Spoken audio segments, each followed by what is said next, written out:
नमस्कार। तो चलिए जानते हैं देश की महंगाई, बेरोजगारी, पेंशन, सरकारी नौकरी, किसानों के लिए महिलाओं के हितों की तमाम 50 बड़ी खबरों को सिर्फ 10 मिनट में। अभी तक वीडियो को लाइक नहीं किया तो लाइक कर दें। कांग्रेस सांसद और लोकसभा में नेता प्रतिपक्ष राहुल गांधी ने एक जनसभा को संबोधित करते हुए कहा, यहां पर अडानी, अंबानी और अरबपतियों के लिए सब कुछ होता है। अग्निवीर योजना का क्या मतलब है? इस योजना का एक ही लक्ष्य है कि पहले जो देश के जवानों की जेब में पैसा जाता था, अग्निवीर योजना उस पैसे को छीनने का तरीका है। इस योजना का सच्चा नाम है अडानी योजना चाहिए, जिसका लक्ष्य हिंदुस्तान का डिफेंस बजट जो पहले जवानों की पेंशन में जाता था, वो पैसा मुड़कर अडानी की जेब में डाला जाए। पिता की तरह मंत्री पद को लात मार दूंगा। पटना में केंद्रीय मंत्री चिराग पासवान बोले, सिद्धांतों के साथ समझौता नहीं करूंगा, पापा ने भी ऐसा ही किया था। चिराग पासवान ने कहा कि जिस दिन लगेगा कि गठबंधन में मेरे लोगों के साथ अन्याय हो रहा है या फिर हम लोगों की बातों को सुना नहीं जा रहा है, तो फिर मंत्री पद को भी लात मारने में मुझे देर नहीं लगेगी। उन्होंने कहा कि मेरे पिता ने भी अपने लोगों के लिए मंत्री पद को लात मारी थी। दशहरा से पहले किसानों को मिलेगी सम्मान निधि। इस बार लिस्ट से बाहर हो जाएंगे इन लोगों के नाम। पीएम किसान सम्मान निधि। यूपी के 125 करोड़ किसानों को पीएम मोदी की ओर से किसान सम्मान निधि के रूप में दशहरे का तोहफा मिलने जा रहा है। अगर आपने भी KYC नहीं करवाई है तो ये जानकारी आपके लिए महत्वपूर्ण है।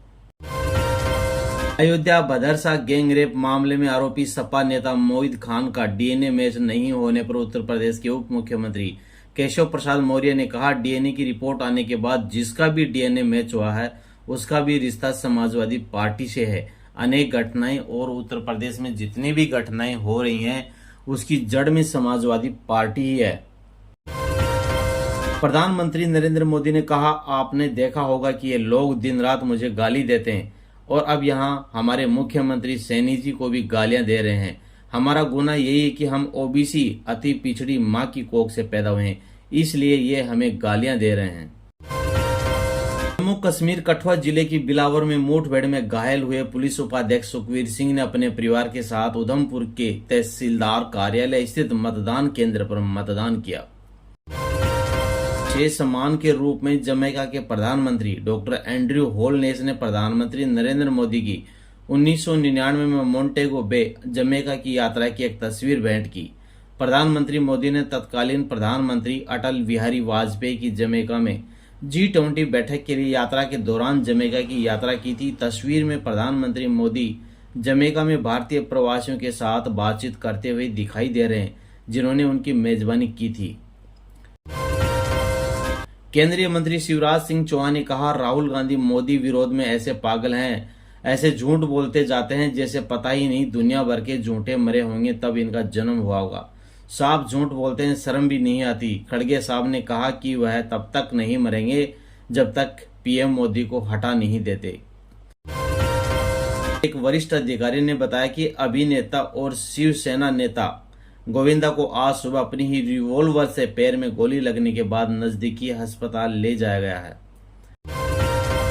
भारत के चुनाव आयोग ने कहा, जम्मू कश्मीर में विधानसभा चुनाव के तीसरे चरण के चुनाव में आज शाम 5 बजे तक 65.48% मतदान दर्ज किया गया, जो इन 7 जिलों में लोकसभा 2024 के मतदाता मतदान से 66.78% ज्यादा है। दिल्ली के मंत्री और आप नेता सौरभ भारद्वाज ने कहा, आज अंतर्राष्ट्रीय वृद्ध दिवस है। यह दिन दुनिया भर में वरिष्ठ नागरिकों के सम्मान के लिए मनाया जाता है। इस वर्ष का विषय है सम्मान के साथ वृद्धावस्था जीना। इसलिए आज मैं यहाँ अशोक विहार वजीरपुर में दिल्ली सरकार के वृद्धावस्था केंद्र में आया हूँ। प्रधानमंत्री नरेंद्र मोदी का हरियाणा के मुख्यमंत्री नायब सिंह सैनी ने पलवल में आयोजित जन आशीर्वाद रैली में स्वागत किया। कोसी नदी में नेपाल से भारी मात्रा में पानी छोड़े जाने से दरभंगा के कई हिस्सों में बाढ़ जैसे हालात बन गए हैं। कई गांव जलमग्न हैं, लोगों को परेशानियों का सामना करना पड़ रहा है। कांग्रेस नेता सुप्रिया श्रीनेत ने कहा, मुझे पूरा विश्वास है कि हरियाणा में कांग्रेस की प्रचंड जीत होने जा रही है। हरियाणा में युवाओं और किसानों पहलवानों को भाजपा के 10 सालों के जंगल राज में छला गया है। अब मुझे पूरा विश्वास है कि हरियाणा कांग्रेस और कांग्रेस की गारंटी के साथ खड़ा होगा। लोकसभा में विपक्ष के नेता और कांग्रेस सांसद राहुल गांधी ने कहा, जब हम सत्ता में आएंगे तो एलपीजी गैस सिलेंडर जो अभी 1200 रुपए में बेचा जा रहा है वह 500 रुपए प्रति सिलेंडर पर उपलब्ध होगा और हर महीने महिलाओं को 2000 रुपए दिए जाएंगे।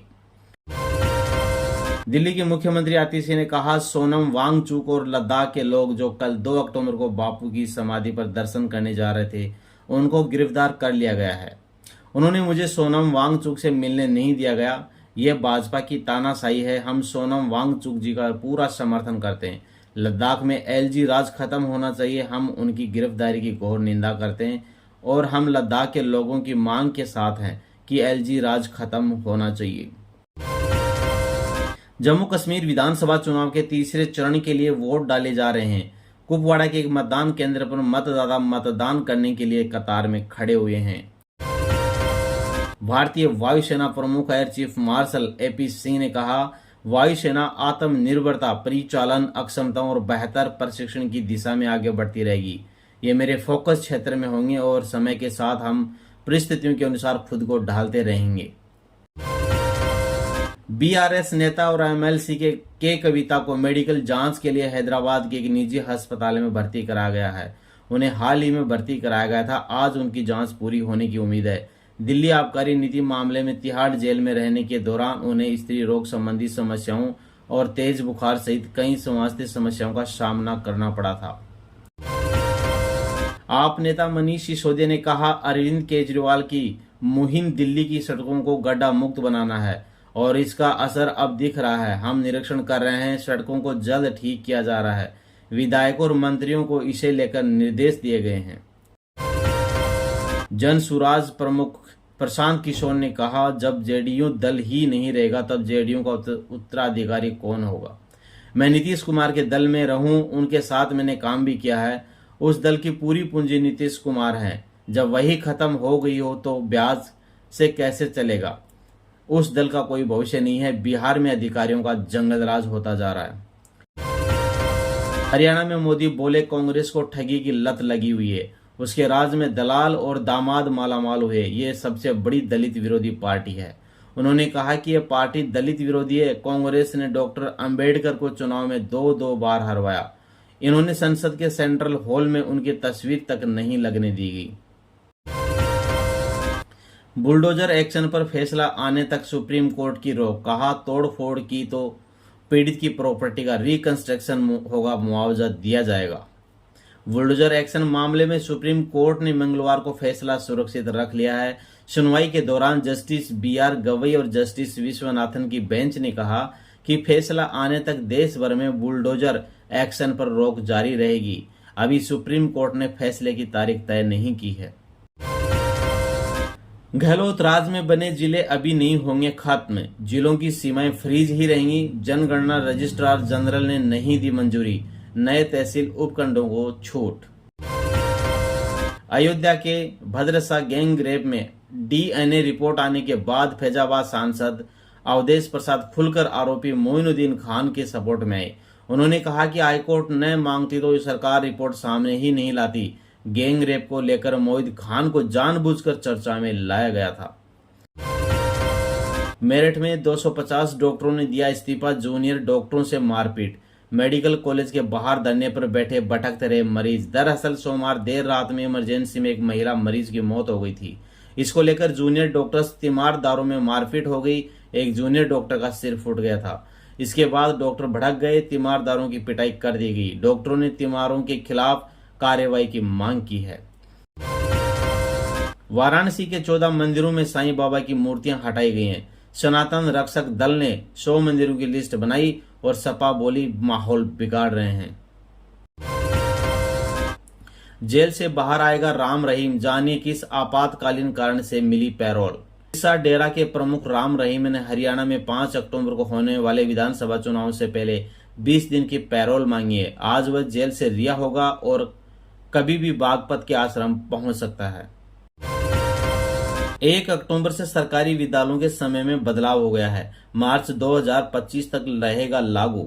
इस महीने कुल 10 छुट्टियां परिषदीय और माध्यमिक विद्यालयों के समय में परिवर्तन किया गया है। अब विद्यालय मौसम में परिवर्तन को देखते हुए 1 घंटे बढ़ा दिया गया है। बंद होने का समय भी बदल गया है। यह टाइम टेबल मार्च 2025 तक है। हरियाणा की वो 5 सीटें जिसकी हार जीत तय करेगी, फिर सैनी सरकार या अब की बार हुड्डा सरकार। हरियाणा विधानसभा की सभी 90 सीटों पर 5 अक्टूबर को वोट डाले जाएंगे। चुनाव की तैयारियां अब अंतिम चरण में हैं। तमाम दलों की ओर से मतदाताओं को अपने पक्ष में करने के लिए हर संभव कोशिश की जा रही है। प्रदेश की 90 में से कुछ ऐसी सीटें हैं जो हाई प्रोफाइल बन चुकी हैं। रद्द होगी एसआई भर्ती परीक्षा। भजनलाल सरकार ने जांच के लिए बनाई 6 मंत्रियों की कमेटी। जोगाराम पटेल बने संयोजक। यह कमेटी एसआई भर्ती 2021 के संबंध में सरकार को सभी पहलुओं की जांच कर रद्द करना है या नहीं, इसकी अनुशंसा करेगी। खुशखबरी, भजनलाल सरकार ने दी महिलाओं को बड़ी सौगात। अब सीधी भर्ती में मिलेगा 33% आरक्षण। आदेश जारी हो गए हैं। दिवाली से पहले राजस्थान की भजनलाल सरकार ने महिलाओं को बड़ी सौगात दी है।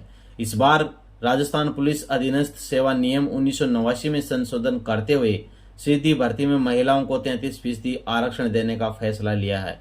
इससे संबंधित आदेश कार्मिक विभाग ने जारी कर दिए हैं। और दोस्तों, अंतिम बड़ी खबर है। लाडली बहना योजना पर मध्य प्रदेश के मुख्यमंत्री मोहन यादव ने कहा, यह बहुत अच्छी योजना है और यह योजना कई राज्य अपना रहे हैं। नारी सशक्तिकरण की दिशा में यह एक उल्लेखनीय और ठोस कदम है। विपक्ष ने कभी खुद किसी के लिए कुछ नहीं किया और उन्हें लग रहा है कि हमारी इन योजनाओं की बलबूते उनकी कुर्सी खिसक जाएगी। इन योजनाओं के बल पर समाज का दिल जीता जाता है। निश्चित रूप से आने वाले समय में यानी महाराष्ट्र में भाजपा पुनः सरकार बनाएगी। ये थे दोस्तों आज के मुख्य समाचार। और चैनल पर आप नए आए हैं तो चैनल को सब्सक्राइब और वीडियो को लाइक जरूर करें।